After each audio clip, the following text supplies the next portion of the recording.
Inclusive, ontem foi dia de São Lucas, dia do médico. Então, hoje eu posso parabenizar aqui, eu posso parabenizar o doutor Leonardo, porque doutor Leonardo, dentro da área da medicina, ele está com a oftalmologia para cuidar dos olhos. Muito obrigado, Rita. Que Deus abençoe, viu? Amém, obrigado. Muito obrigado. Nós estávamos falando no começo do programa sobre a degeneração macular e sobre o glaucoma. Vamos explicar uma e outra? Sim, fundamental, né, Rita? A população envelhece cada vez mais, tá? Esse é um processo natural que acontece. E com o envelhecimento, as doenças degenerativas, especialmente doenças que afetam a parte neurológica do olho, elas se tornam cada vez mais prevalentes, tá? Eu sempre costumo explicar como é que funciona a visão, né, de maneira geral, né? Qualquer pessoa que entra, né, para eu examinar, eu tento explicar exatamente como que o olho é dividido. Tá? Eu quero aprender. Então o nosso olho, esse aqui já é um olho um pouquinho aberto, parcialmente aberto, e o nosso olho ele é dividido em vários compartimentos, tá? A luz, a primeira estrutura que ela encontra quando ela chega no olho é a córnea, tá? Então ela vai atravessar a córnea, ela vai atravessar a nossa pupila, atravessar a nossa lente intraocular, que é o cristalino, tá? E vai entrar na cavidade posterior do olho até atingir o fundo de olho, né? Então, ela chega no fundo de olho, o fundo de olho ele é forrado pela nossa retina. A retina é a porção neurológica da visão, tá? A mácula é a área central de visão. Então a luz atinge a mácula, pega a carona aqui no nervo óptico e vai até o cérebro e forma a imagem. Então as duas estruturas principais do fundo de olho são a mácula e o nervo óptico. E as duas doenças mais importantes que afetam a retina são a degeneração de mácula, que é uma doença degenerativa que afeta a área central de visão, e a neuropatia óptica glaucomatosa, ou o glaucoma, que afeta o nervo óptico. Tá? Então, são duas doenças com características um pouquinho diferentes, mas que têm uma morbidade visual elevada, ou seja, que podem sequelar a visão se o diagnóstico for tardio, se o tratamento não for feito adequadamente. Tá? Vou aproveitar que nós estamos com uma imagem um pouco melhor da mácula. O senhor poderia passar novamente o dedo aonde... A mácula é exatamente aqui, ó. Então, ela adentra, ela atravessa a nossa lente, ela atinge a área central de visão. Imagina que aqui é uma esfera, ó. Nós estamos falando de uma esfera, tá? E a retina, ela forra toda essa esfera, como se fosse uma cortina. A mácula é exatamente o fundo dessa esfera. Entendi. Tá? A mácula é a responsável pela nossa visão central. Tá? E por onde estão passando esses tracinhos, que seriam as veias? Isso, aqui é o nervo óptico, que liga o olho ao cérebro. Ou Tá? seja... Então a retina nada mais é do que um prolongamento do cérebro no olho. Até a origem embriológica intraútero é a mesma, do cérebro e da retina. Tá? A origem ectoderma, certo? Então, são doenças que, se nós não manejarmos adequadamente, se o diagnóstico for tardio, a sequela visual, a chance de sequela visual é muito elevada. Tá?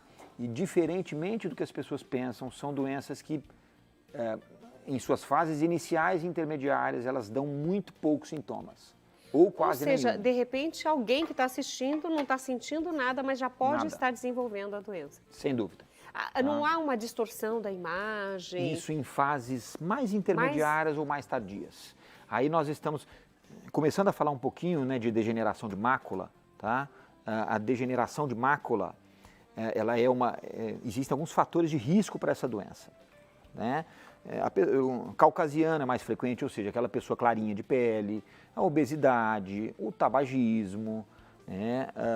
A hipercolesterolemia, ou seja, a ingesta lipídica grande ao longo da vida, né? São alguns fatores de risco.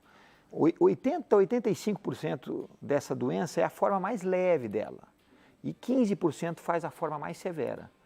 A forma mais leve é aquela pessoa que vai lentamente ao longo dos anos perdendo a visão central. Quando eu falo em visão central, gente, é aquela visão, né, nós só enxergamos em detalhe o seu rosto, a imagem central dos objetos se nós tivermos uma mácula saudável, tá? À medida com que essa doença degenerativa vai caminhando um pouquinho, a visão central ela é deteriorada. E como que nós podemos perceber isso? Aí sim, né, pela distorção das imagens. Esse é um dos primeiros sintomas. Acho que tem uma imagem aí. Rita. Olha, essa imagem que nós disponibilizamos para quem está em casa. Isso. A primeira é a visão normal. É a visão normal. Isso. A segunda é um sinal precoce de atividade ou de progressão dessa forma mais leve para a forma mais severa. Então, progressão da forma seca para a forma para a forma úmida, que nós chamamos de metamorfopsia. O que é isso? É a distorção da imagem. Tá? Então, as linhas ficam tortuosas. Uma maneira muito fácil, né, do pessoal em casa entender isso e testar isso, né, diariamente, a pessoa pode ficar olhando, né, por exemplo, no batente das portas ou nos azulejos do banheiro. Toda semana a pessoa testa um olho de cada vez, né, com a correção correta, com óculos. Se de repente aquela linha que sempre viu retinha começar a ficar distorcida ou torta, opa, eu tenho que ir no oftalmologista.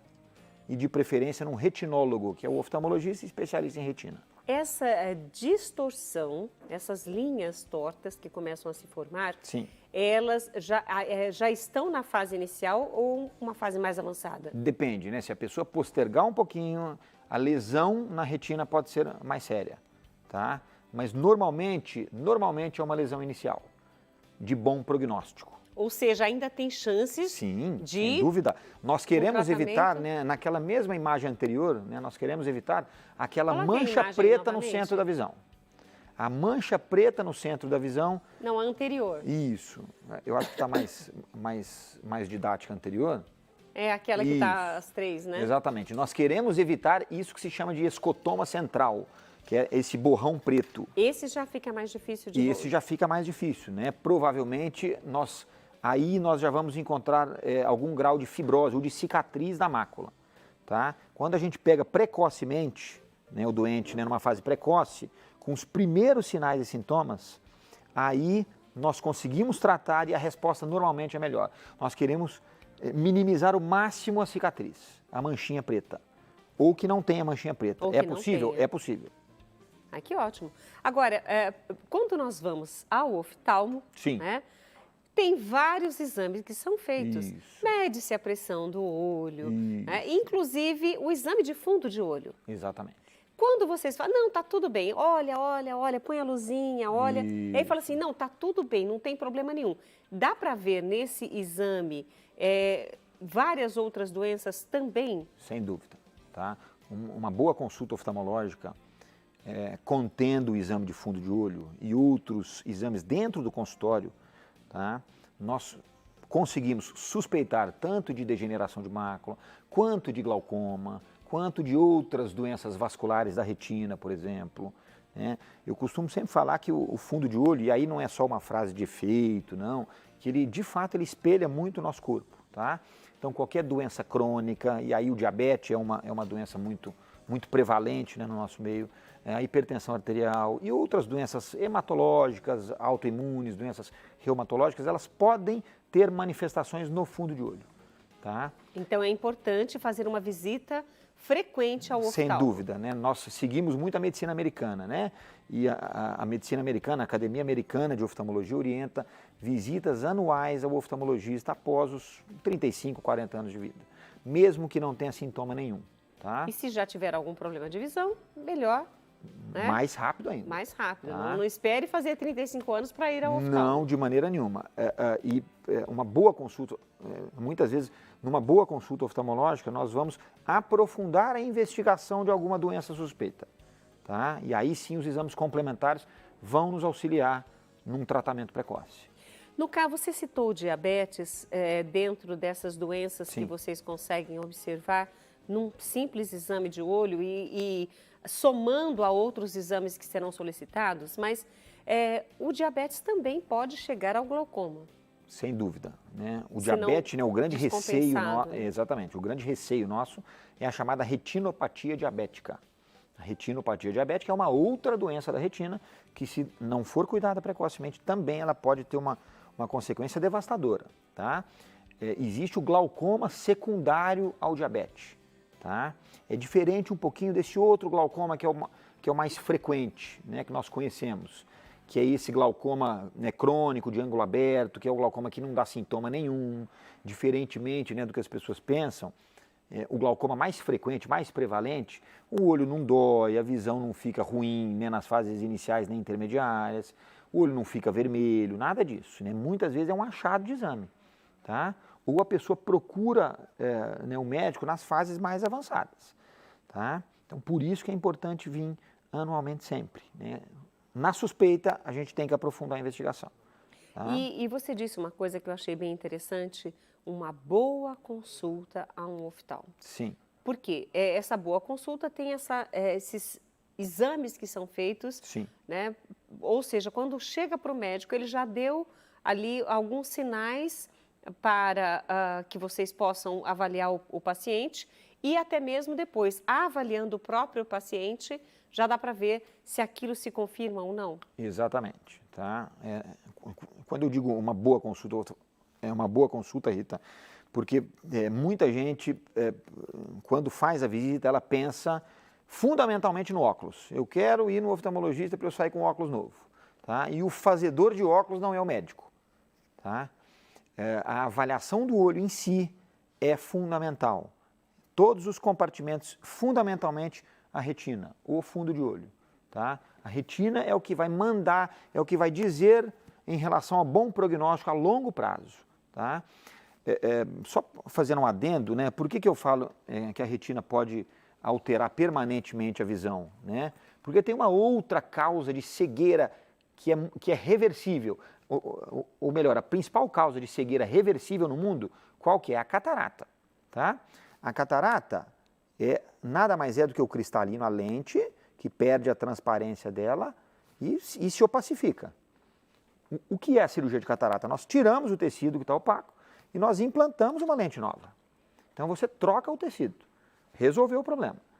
Doenças na retina não, são tratamentos reparadores. Nós não vamos trocar o tecido. Então quanto antes isso for feito, melhor é o prognóstico. Tá? Então sempre, glaucoma, doença que afeta o nervo. Degeneração de mácula, doença que afeta a mácula. A retinopatia diabética pode afetar toda a retina. E todas essas, cada vez mais as novas tecnologias, as novas terapêuticas mudam a história natural dessas doenças. Que bom, é uma esperança então. Sim, sem dúvida, sem dúvida. A Bernadette Almeida, um beijo para você, viu, Bernadette? Ela colocou assim, sobre mácula. Tive hemorragia macular no olho esquerdo causada pela alta miopia. Embora tenha 70 anos, apesar do tratamento estressante, a visão central não voltou. Como conseguir tratamento com célula-tronco? Já existe esse de célula-tronco também, doutor? Isso ainda é muito empírico, tá? E nesses 2 anos de pandemia, a ciência parou um pouquinho e todo mundo, a ciência toda, né, canalizou os esforços aí para a Covid-19, tá? Mas existem algumas escolas, alguns centros no mundo iniciando o tratamento em relação a isso, inclusive aqui no Brasil. Tá? E ela fez um adendo aqui.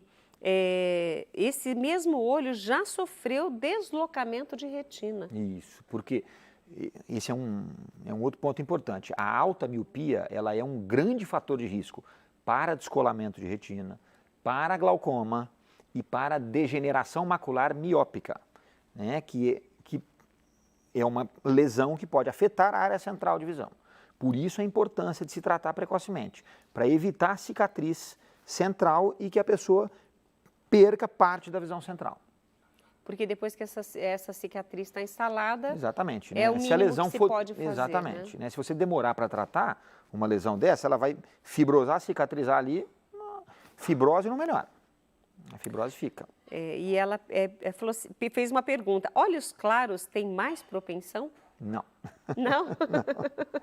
O pessoal acha que tem, mas não tem nenhuma evidência científica relacionada a isso não, tá? Pele clara sim, né? A prevalência de de degeneração de mácula em pessoas, né, de pele clara é muito maior. Assim como no glaucoma é o contrário, né? Pessoas de raça negra têm uma chance muito mais aumentada de ter glaucoma e de ter glaucoma mais severo, né, de maior gravidade. A Mia colocou assim: eu aplicava Lucentis no olho, mas tive uma isquemia transitória e parei de fazer a aplicação. Por achar que tive essa isquemia, por ter ficado sem o anticoagulante e por fazer a aplicação. O Lucentis é um dos medicamentos que existem no mercado. Eu acho que tem até uma imagem aí de como se faz o tratamento. Isso, essa aí é a primeira. Nós vamos colocar no ar. Isso, essa imagem é a primeira imagem, né, de como se faz o tratamento da degeneração macular relacionada à idade, a forma mais severa. Nós aplicamos alguns medicamentos, e aí a escolha do medicamento depende do médico e da escolha do médico dependendo da lesão. Tá? Mas nós aplicamos dentro do olho, lá na cavidade vítrea, um medicamento lá dentro para tentar enxugar essa hemorragia central, esse líquido central que afeta a mácula. Tá? E eu acho que tem... Nós temos mais uma imagem, aí, nós vamos colocar no ar. Eu acho que tem uma aí, ó. Ótimo, essa mesmo. Então veja, aí é um olho que está cortado, né, sagitalmente, para a gente entender que essas medicações, isso é o que se chama de farmacoterapia intravítrea. Esse é um tratamento clássico que revolucionou o tratamento em degeneração de mácula de 12, 13 anos para cá. Tá? Até então, até 15 anos atrás, a gente olhava uma lesão mais severa de degeneração de mácula, a gente tinha muito pouca ferramenta, você olhava e assistia ela fibrosar e cicatrizar na área central da pessoa. Agora não, existem uma série de fármacos que podem ser inoculados na cavidade vítrea e proporcionar melhora dessa lesão. Tá? Então aquele borrão preto ele vai diminuindo de tamanho e a pessoa melhora a visão central. Ai, que bom! A Ana Rodrigues colocou assim: boa tarde, meu marido fez cirurgia de catarata há 1 ano e meio, ficou bom. Depois de 10 meses, ficou embaçada e hoje está com glaucoma. Sim.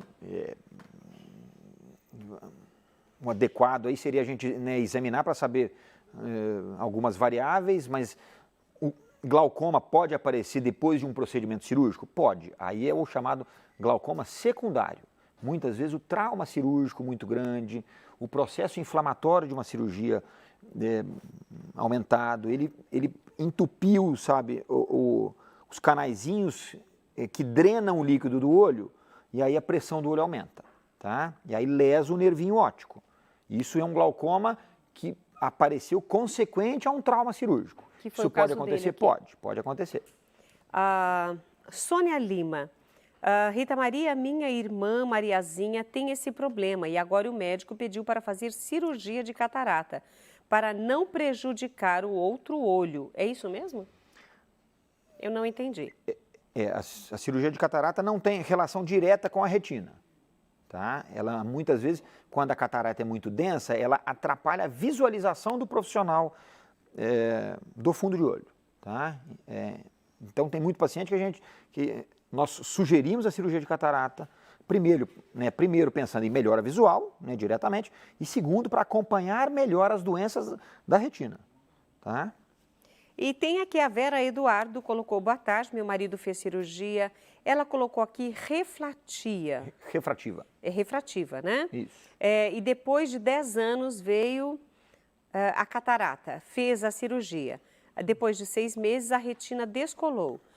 Graças a Deus, corremos e fizemos a cirurgia, ele percebeu que não estava enxergando, foi aí que viu que a retina estava descolada. Ou seja, lá, e ele tem, a Sônia Lima colocou, a primeira que Sim. colocou lá do problema do médico que fez a cirurgia, ele tem degeneração macular. Eu misturei as duas coisas, mas respondendo para a Vera Eduardo, deu o problema, corre no médico. Sempre, o mais rápido possível. Eu costumo orientar os pacientes sempre a qualquer sintoma visual diferente, né, de aparecimento súbito, gente, oftalmologista na hora, tá? De preferência, um especialista em retina, tá?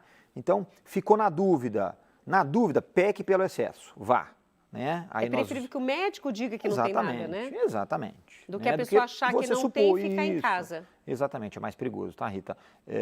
Então, percebeu, né, qualquer piora visual súbita, ou de aparecimento mais rápido, ou de progressão mais rápida, ou distorção das imagens, ou esse escotoma central, esse borrão na frente, vai no profissional, né? Vai no oftalmologista, de preferência, novamente, um especialista em retina. Doutor, eu quero agradecer, mas antes de encerrarmos, tem uma participação para mim aqui muito especial. Lá em Alfenas, mãezinha está nos assistindo. Que legal. E pediu aqui para mandar um abraço para o doutor Leonardo. Eu que agradeço. E disse que o programa com a sua companhia está maravilhoso. Imagina, eu que agradeço demais. Dona Terezinha! Um beijo, dona Terezinha. Olha, eu quero agradecer a tua participação comigo, espero que você venha mais vezes. Hoje nós temos muitas pessoas olhando demais para isso. Sem dúvida. Para isso, Sem né? dúvida, as telas em E as geral. pessoas não fazem ideia que o quanto essa luz azul também prejudica o nosso olho. E se as crianças podem ficar no máximo 1h30 por dia, quanto tempo você passa nessas telas? De celular, de TV, de tablet, de computador? Então, tem muita gente que trabalha agora no home office, em casa, junto, só olhando para as telas. Sem dúvida. Então, eu quero muito a sua ajuda para a gente ajudar quem está em casa. Vamos lá, sem dúvida, Rita. Eu quero agradecer, nós já disponibilizamos aí as formas de encontrar o doutor Leonardo. Então, mais uma vez, até a nossa próxima entrevista. Muito obrigado, Rita.